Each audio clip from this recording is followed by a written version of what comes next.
Hello, BookTube. I'm here to do another tag, the wine book tag. I was tagged by Alan Braswell. It's an odd tag for me because I don't drink wine because I'm allergic to it. So I won't be regaling any tales of wine drinking for this one, that's for sure. I'll stick to the book questions. There are 8 questions, or seven, and then a prompt to tag for number 8. Number 1 is Cabernet Sauvignon, full bodied, dense, dark red wine. What book is a dense read or took a while for you to figure out what the author was communicating? The most recent one was purported to be a biography of Thomas Carlyle. It started out half of it, great biography, and then it sort of went off the rails with the author trying to explain in a very convoluted way what Carlyle was trying to say in his writings. And I still haven't actually finished it, so I still haven't got through to it. I do apologize. I have an awful reflection on my glasses, but it doesn't matter where I move. Oh, maybe that's a little. No, doesn't really do much, but I'll stay there. That's a little better. Um, Question 2. Marriott, medium body softness. What book was a cozy or soft read? There's many. I use the crime fiction for that. Any of the crime fiction that I read.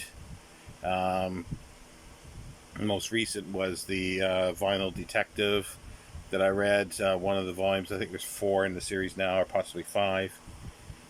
Just kind of interesting. A record collector turned sort of detective in some ways. Um, yeah, number 3, Pinot Noir, romantic of wines, described as sex in a glass. I'll take your word for it. No idea. What book you read had a romantic scene? Okay. Um, there's lots that I've read. I think the most recent one, because most of the recent fiction that I read, well, there was a bit in that Vinyl Detective.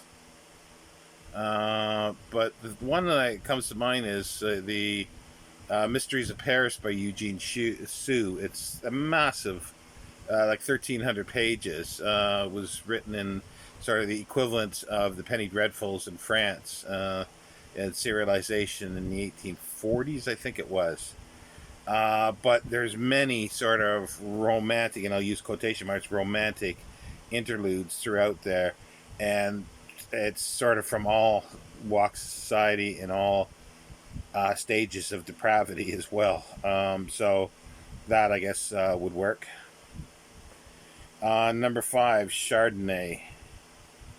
Oh no, sorry. 4. I missed 4. Rose, summer wine. What is your summer read? I think I know what this means, but some people have, summer read. I don't have any summer reads, and I think it's sort of pointing to sort of easy reads or cozy reads, and that would be what I do read is the mysteries, crime fiction would fit into that, but I read that all year round or try to. The other would be P.G. Wodehouse, an easy cozy read. So yeah, so I don't know what else to say for that. I don't have seasonal reads other than sort of November, October, November. I read sort of ghost stories, and then December I read Christmas stories. So I do a little bit, but it's near the end of the year.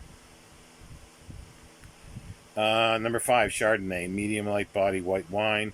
What book you read was a light read? Yeah. So yeah,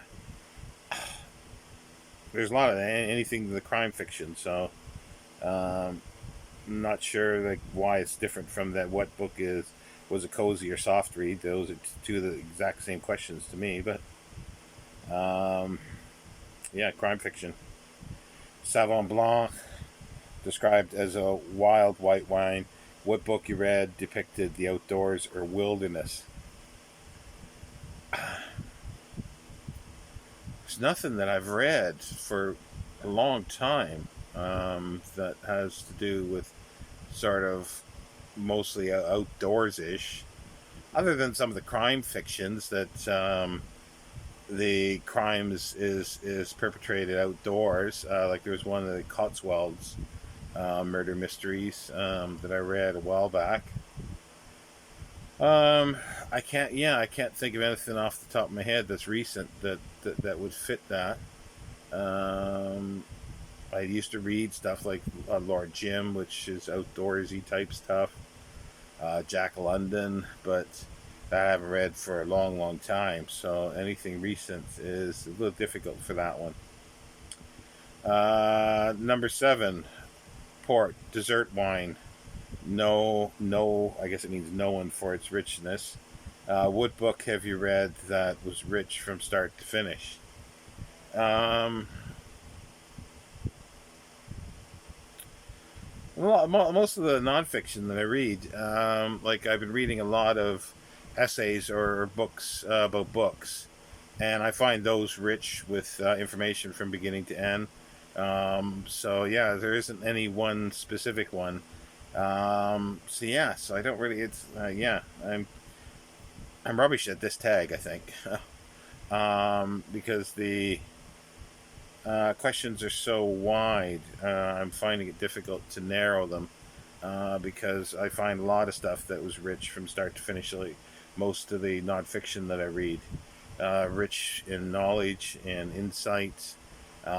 Just like the A. Edward Newton that I'm reading, The Amenities of Book Collecting. It's just rich, full of stuff on many levels that sort of ticks a lot of boxes for me.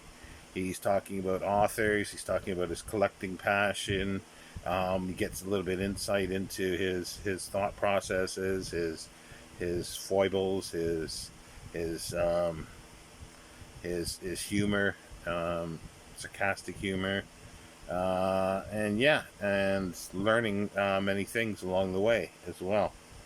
So, and most of the other stuff that I read, like the Edmund Goss that I've been reading, the essays, it's very similar. It's rich from beginning to end. Some of his ideas are maybe a bit not really unfounded, but a bit wide, and may not be that pertinent.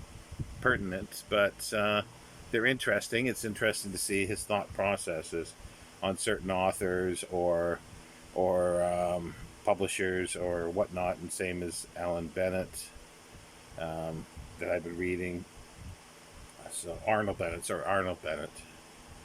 Um, but yeah, I can't think of anything else. It's just like almost everything pretty well that I've been reading. But anyway, I'll leave it there. I've got one more to do that